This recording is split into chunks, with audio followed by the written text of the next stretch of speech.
Hi guys! Thanks for tuning in and welcome to my channel. Again, this is Arthur Zach and today we will be revisiting 2020 and the year that was. I know that you guys are busy but thanks for being here with me. It was a tough and a challenging year for most of us, and we call this one as a pandemic year. It's something that we will remember for a lifetime. And a lot of you can relate because this year has been defined with so much pain and despair, not only because we got sick but also because we've lost our dear friends. There are so many lives that have been lost, our families and friends for that matter. But one thing is for sure, though it was tough and challenging, we've risen above it, and it has taught us to confront our fears, to face the reality, to make some changes, and also to make difficult choices. We've learned so much from it. I, for one, have experienced to be depressed, and a lot of you have experienced that. Being withdrawn from our friends will cause or have caused so much anxiety and fear. Hindi mo na alam kung anong mangyayari in the future or what's going to happen, and it has caused us sleepless nights. So it is really something that can be remembered for a lifetime. So let's take a look at the top 10 biggest events that has happened in the Philippines in 2020.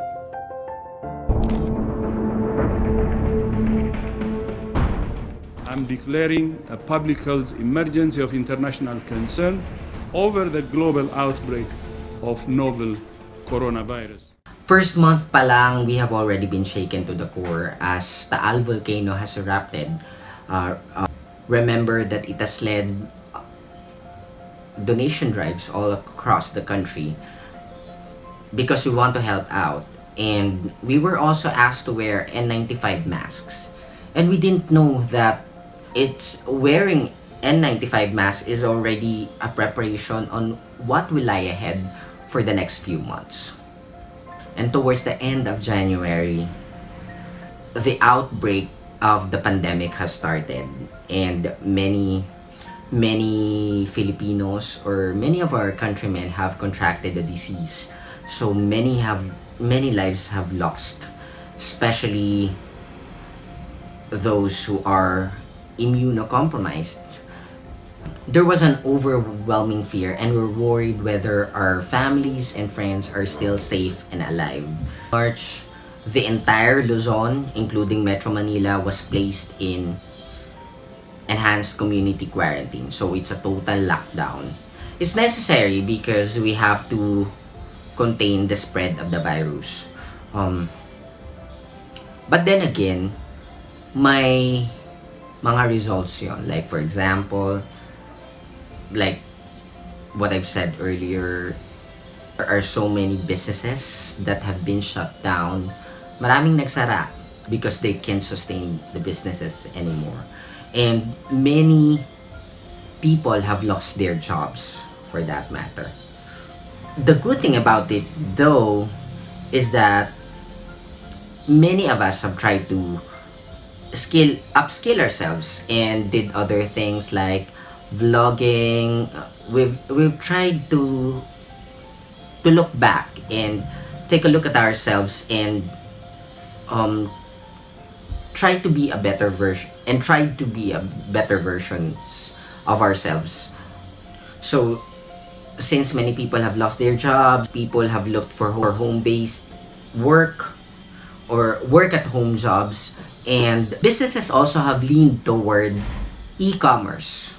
So businesses have done online selling just to make or just to continue the business and to make ends meet. So by the third week of June, COVID-19 cases has reached up to 30,000 or to an alarming number.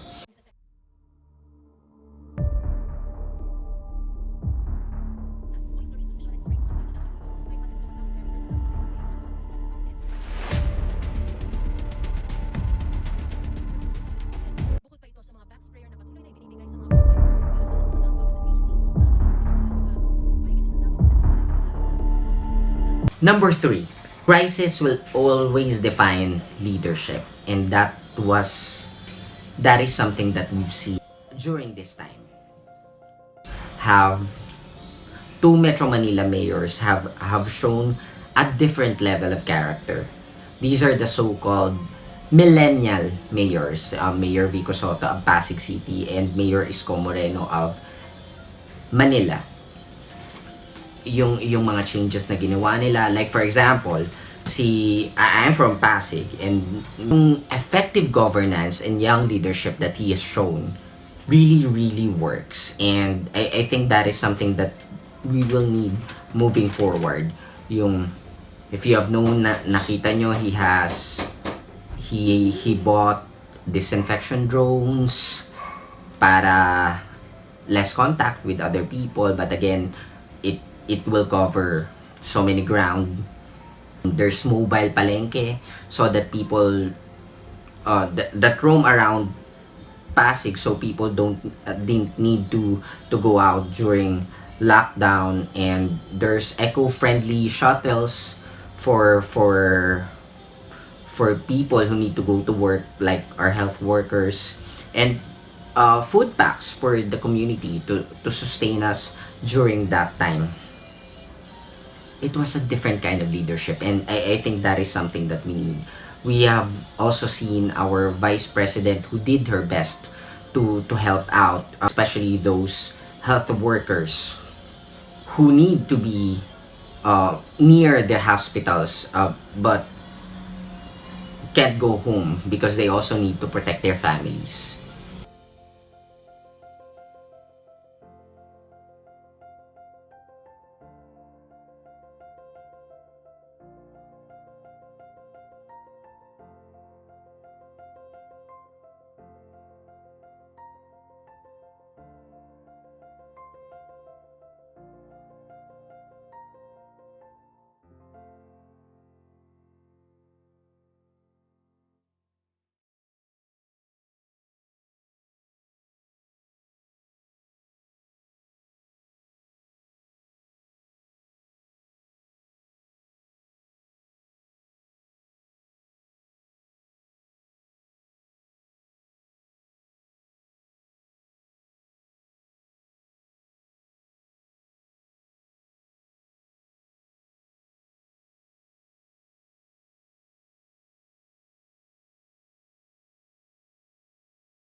Number four, so this is something that is really great because syempre there are so much time at our disposal, and hindi naman pwedeng Netflix binging lang all the time. A lot of people have turned into being hobbyists and tried to pursue their passions. Maraming naging plantitos or plantitas. We've seen the trend of that, and a lot of people have sold their goods online, yung mga home baked goods. There are also a lot of people who have done vlogging, and there are also, and since we don't want to call a lot of people to go to our homes, meron ding mga do-it-yourself or DIY carpentry, yung mga nasisira, and also plumbing, things like that. And that is a good thing because we try to be a better version of ourselves and made use of our time during lockdown. Defense! Defense! Defense! Less freedom!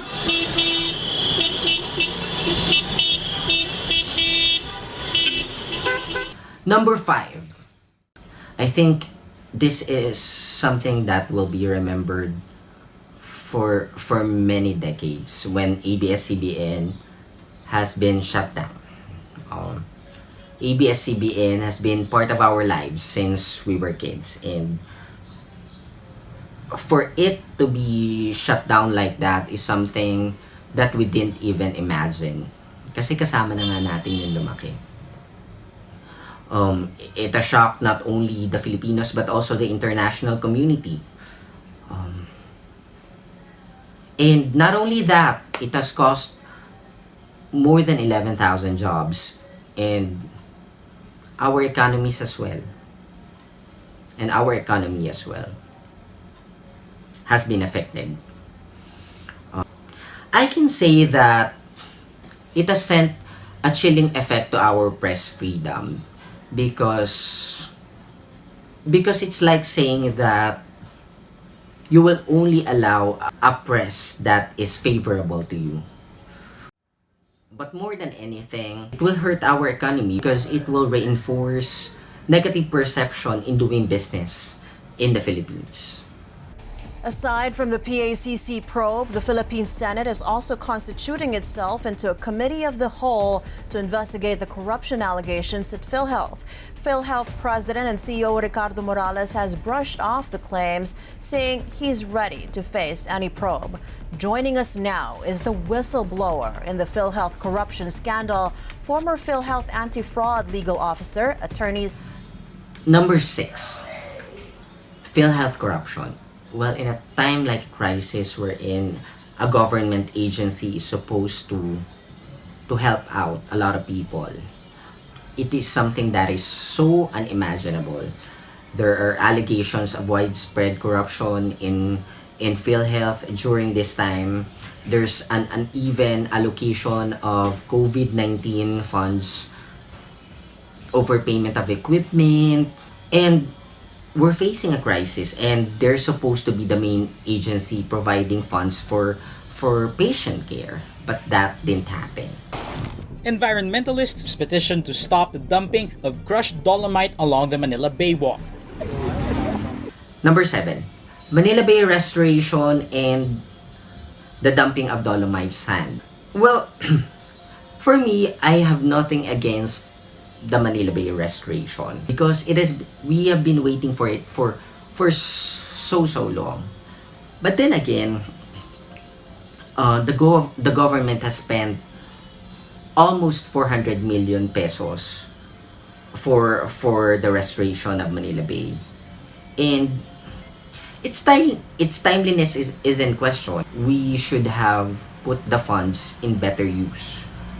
Pwede mong magamit yon in COVID-19 responses, and a lot of people like me have clamored for mass testing and contact tracing, but that didn't happen. So I think our government should have used it for better use. Despite a ban on mass gatherings while on lockdown, dozens of policemen celebrated the birthday of Metro Manila top cop, the Bold Sinas.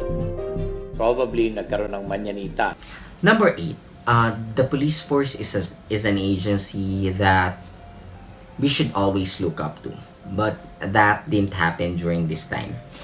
They have been under fire because of a Mananita was held for the birthday of a general, and that is during the time of quarantine restrictions. And a lot of people has also been shaken because of the video showing a police officer na just killed a mother and a son, and that has shaken our country. So the question is, who should we call when a police officer is involved? So, well, I just hope that the victims will have their justice in the near future. Meron tayong update regarding sa binabantayan po natin na si Bagyong Rolly na sa ngayon po isang super typhoon na.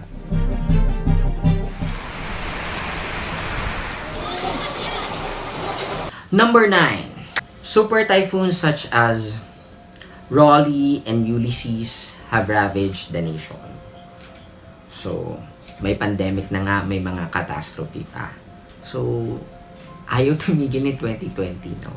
So, more than 300 houses in Bicol have been affected or have been buried under the ashes of Mayon volcano. And when Ulysses happened, nalubog yung Metro Manila, particularly Marikina and also Rizal, in flood.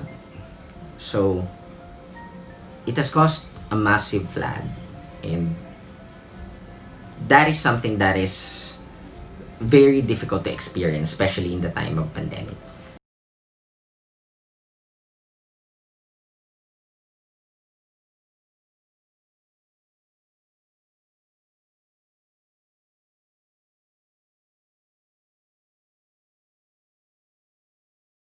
Number 10, mainstream media has changed its landscape. How did I say so? So, mas nag-boom yung Netflix, and a lot of people have become TikTokerists or have joined the TikTok bandwagon. Events have turned digital. For example, the fundraising event of Bantay Bata, wherein Regine Velasquez has held a concert during this time. MMFF 2020 has also been streamed. Dati, punong-puno yung cinemas during Christmas holidays. But now, you just have to stream it online through Upstream. And ayun nga, it has changed our way of life. So, those are the 10 biggest events that happened in our country during 2020. I would just like to add though that I hope that we can procure the COVID-19 vaccines in the future, or maybe early next year. And well, this is just a wish. I do hope that makaka-acquire na tayo ng COVID-19 vaccine, and that all Filipinos, yung walang pinipili, will be vaccinated for the COVID-19. And I also hope that the government will put an early restriction or a travel ban dun sa mga countries that were affected by the new strain of COVID-19. So, in spite of all this, I would just like to commend though and appreciate our health workers who have all been a hero during this time. Sila yung modern day heroes natin because they have offered their lives just to make us safe. Not only our health workers, but also our police force and the military force who have been there to protect us as well and to maintain peace during this time. And there are so many workers also who have been there, like in the bank, in the financial institutions, and also our BPO workers and the workers in the stores, in the grocery stores, who have been there in spite of the lockdown. So they are our modern day heroes, and we should always appreciate and commend them for offering their lives in spite of everything that has happened. At the end of the day, we have learned a lot during this year. It has changed our way of life. It has taught us to be more reflective, that what really matters is not something that it has made us realize that nothing else matters more than our health and the people that we love, such as our families and friends. It has taught us that in spite of everything that happened, it has shown the resilience of the Filipino people, and that we still have our bayanihan system, and that we live in service for other Filipinos. Well, I hope that by looking back, we can learn so much from it, and that we will have a better 2021. So, again, advance Happy New Year, and thanks for tuning in. If you have comments and feedback regarding it, just let me know in the comment section, and please don't forget to like and subscribe my channel. Thank you so much, and God bless you all, and have a Happy New Year.